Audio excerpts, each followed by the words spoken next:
Hello folks, and welcome back to Wuthering Waves. I want to show you how fast I cleared the Infernal Rider, Crownless at difficulty 6. So, because these two are probably the hardest bosses right now. Heron at difficulty 6, I mean, just a bit annoying, but nothing really bad. The big monkey at difficulty 6, well, his clones, as long as you can dodge them all, not a problem. Tempest Mephis at difficulty 6. You just need a character who's good at parrying, and that's it. That's really it. And X6, X at difficulty 6. Well, as long as you got someone who is good at parrying, you won't have much trouble either. But Infernal Rider and Crownless at difficulty 6 are bonkers. Especially Infernal Rider. Infernal Rider is really bonkers. So let's click. Difficulty 6. 2 minutes 30 seconds with this team. This team here. Although I still gotta work on my team, but I want to be talking about that right now. So keep in mind, whenever you decide to challenge this guy at difficulty 6, make sure you stay away from those zones where he keeps dropping his meteors. Stay away from these zones. Be agile, stay mobile, and force the boss to get out of that spot. Like, fight him, let's say, in another place where there are no meteors being thrown down to end your run as quickly as possible. You gotta be always mobile. Always be mobile. Because this boss, at difficulty 6, there's just a lot of bullshit happening. You gotta be very careful. If you're planning on bursting this boss down as quickly as possible, you gotta be aggressive, but also stay mobile and always know what you're doing. If you don't watch out, it's over. It can be really over. It can be over very, very quick. So now let's go to Crownless 6. Okay, Crownless 6 also has some bullshit. He likes to spam his extra move where he's doing his slash and then and then staying in mid-air and then doing his combos and stuff. It's annoying, but you can dodge all of them. However, it's just wasting your time. And I don't like such things. So I just wanted to burst him down as quick as possible, and I did. He didn't even get to do much, to be honest. He didn't get to do much. I just decided to humiliate this boss. And here it is. 1 minute 45 seconds with the same team and with a sequence 0 Yao. I'm not bullshitting if you don't believe me. My Yao is at sequence 0. Nothing unlocked. If he was at sequence 6, God have mercy on these hologram bosses. God have mercy! I would burst them down even like, I would burst them down so quickly.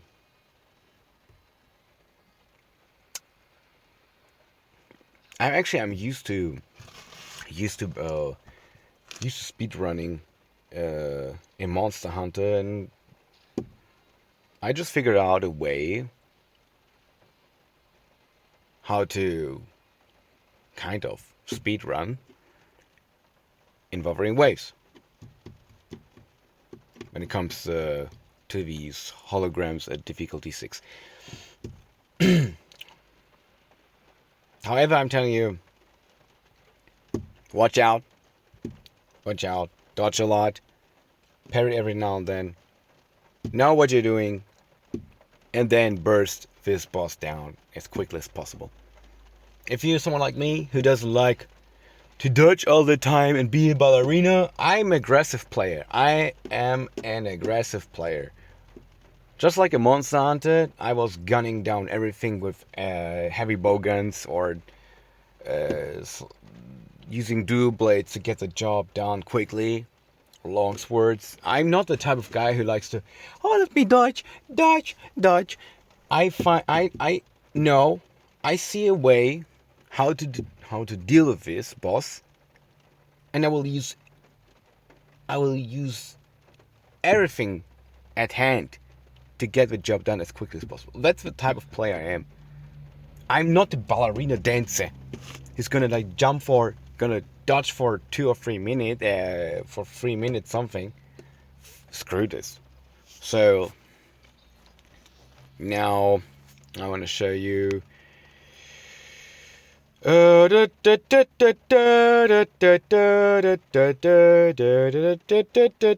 yeah, Heron. Yeah, I did him also at difficulty 6.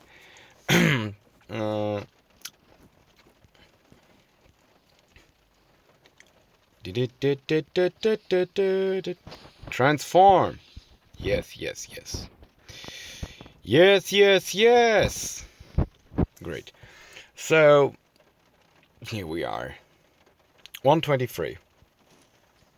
That was quickly. Even though some of your skills are still waiting to get maxed, I could deal with him quickly. Eggs? Well, X is not really hard. Just the camera that is janky at times. On mobile, it's really janky at times. Because sometimes, man, this thing is just somewhere off screen and you're like, huh? And it pops back in and you gotta parry. But you will get eventually used to it. Anyways. All-time high, 150. 115. With the same team. This guy here is my hyper carry. He's dealing all of the damage. Like, he's dealing all of the massive damage. The other two are just support units. And this character here, Janshin, I still gotta work on her. I want to give her the Moonlit set. I've already started to work on it. This looks great. Now, if I can get energy regen, that will be great. If not, I will have to opt for Free Coast energy regen, and the other one would be Free Coast attack echo. All of these echoes will go to Gion if I manage to get him. All these echoes will go to Gion. She will get the Moonlit set. So once you have built your supports and min-maxed your DPS, you will be able to deal shit ton damage with only your main DPS.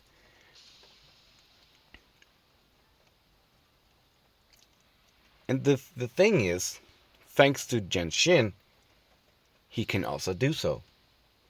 Why? Because, look, you've got the Giant Turtle Bell Echo. That's one great thing. She provides a shield and heals while being shielded.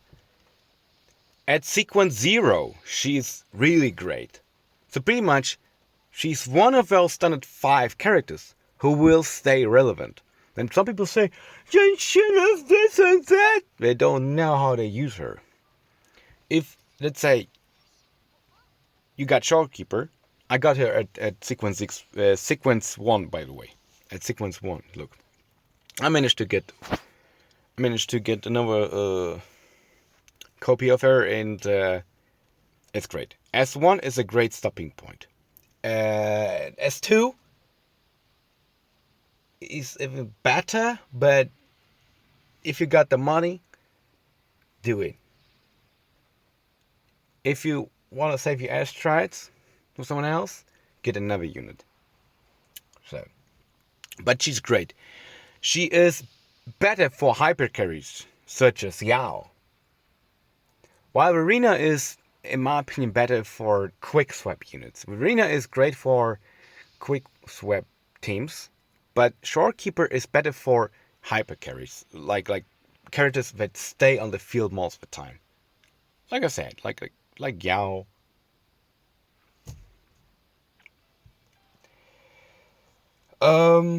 That's what I have just understood.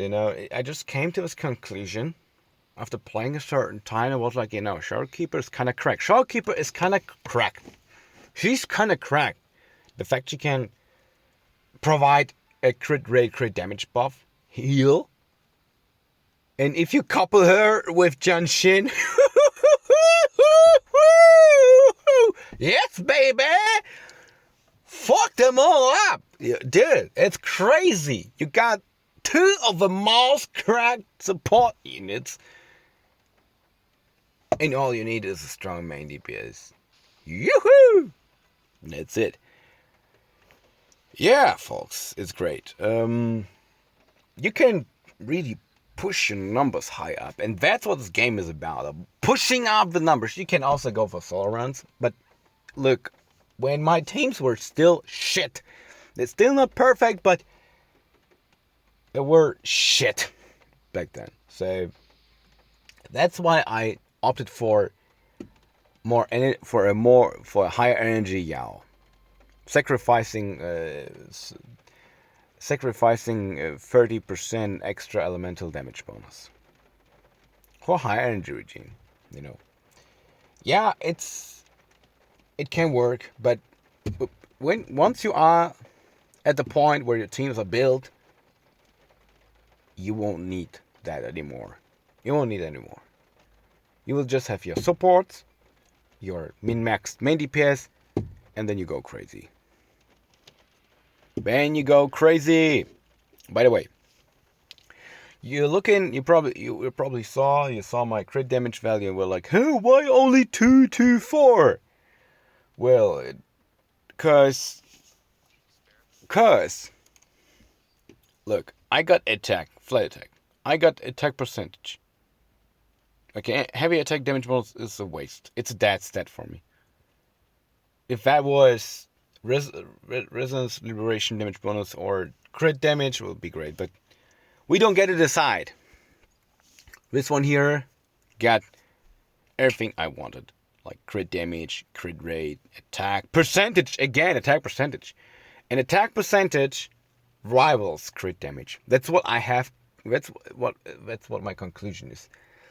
After lots of testing, I've come to understand that the attack percentage is rivaling crit damage. Again, attack percentage, flat attack. I wanna try get another echo, another electro damage bonus echo with crit rate, crit damage, attack, and some more energy regime and attack percentage.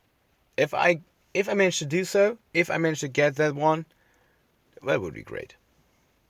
So there's still some min-maxing left to do, but we'll get there. However, I will keep this one. I will not replace this one. This is great. Extra flat attack. On top of that, 10% attack percentage. 10% attack percentage bonus. Dude, that is crazy. Attack is such a great stat in this game. And if you get this attack percentage as a substat on multiple echoes, that's so great. Don't just focus on crit damage. Don't just focus. Really, don't just focus. Try to get all the great substats and will be great. Some people are focusing too much on crit damage while throwing these echoes away which have attack percentage. It could be almost perfectly rolled, like have attack, flat attack percentage, energy gene, and something else. And they throw it away because it doesn't have crit damage. Screw that. Dude, screw it. And I also screw what, what many of those, there are some players who say, 70% crit rate is enough. No, it fucking isn't. 70% crit rate is shit. It's shit. It's shit. I can even prove you mathematically why high crit rate builds, min-max high crit rate builds are better than builds that focus on higher crit damage, but at the cost of losing crit rate.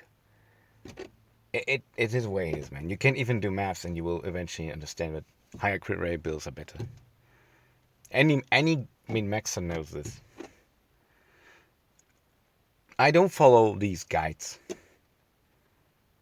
I've been playing lots of Monster Hunter. I've been min-maxing in Monster Hunter for so long that I just know how to build characters. That's it. Anyways, folks. I don't want to boast, but I'm just saying that I'm one of those who know what they're doing. And I can tell you also right away which unit will get power crap and by how much. I'm one of those players. I'm one of those guys who can tell you this. Encore will get completely power crap. She will get power crap completely. There will be a fire version of Zhang Liao. I guess so. There will be a fire version of Zhang Liao, and that's when Encore will just get power crap completely.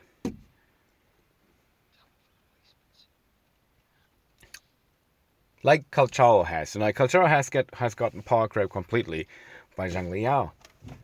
And there are some players who say, no, that's so true, you don't know how to plan your skill. How dare you? Dude. I needed 2 minutes 30 seconds for Inferno Rider 6. And this guy is trying to tell me Calcharo could do the same? No. When you know what is power creep? When you, let's say there's a boss who's putting your main DPS under a lot of stress. And that's when you will see how your main DPS will actually function. Then there's another thing. How good is your main DPS as a solo unit? You can already tell how much potential your main DPS has. And then you can compare two main DPS units, and understand how big the power creep is. Power creep is essential in every gacha game. And it will happen in here too. It will happen. I don't know how drastic it will be, but it will eventually happen. I mean, it already has. Calcharo is, in my opinion, irrelevant. And I don't need to hard cope. I don't need to try to bullshit myself and say, maybe I could use him in a quick swap team. No, you don't need that. You don't need that. Zhang Liao is busted on its own. Why would you need Calcharo? So, I mean, you can build Calcharo and use in other stages. If you, of course, manage to min-max your Calcharo, give him a good team. Work on your skills. Yeah, he is usable. he is usable. But Zhang Liao is simply better. Vastly better. Vastly better. And still, let's say when you're using Zhang Liao against difficulty 6 hologram bosses, you will still notice how hard it can get, and how cautious you gotta be. But Calcharo, he just a worse Zhang Liao. You won't be able to land all your hits, all your death messages against bosses which are really stress testing you. And difficulty 6 bosses are really stress testers. For example, they are like, no, and then it will tell you, but TOA bosses, you can't do.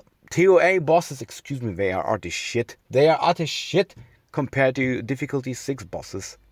Difficulty 6 hologram bosses are vastly harder than TOA bosses. TOA bosses are garbage, man. They're garbage. They're not really hard. They're just DPS checks. Let's say what it is. DPS checks. Like the big monkey, the TOA monkey is a fucking piece of shit compared to the difficulty 6 hologram monkey is not that much of a challenge, but that one, or the one from the TOA, man, that's not even that. It's nothing. It's shit. It's shit. It's so fucking easy. Just DPS check. Nothing more than that. Yeah. The TOA X? What is that, dude? What is that? It's a fucking joke. Let's be honest. Now the fallacy boss, the TOA fallacy. Now he's also much of a challenge, but be ready. Get ready to see him fly everywhere, because that's what he does in phase 2. So I think, yeah, we could call it phase 2.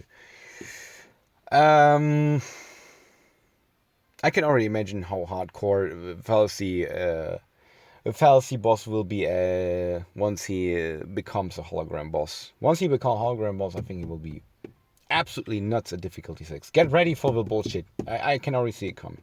Anyways, folks, I'm done with a yep, and I want to go play some Wuthering Waves and do some other things. So yeah,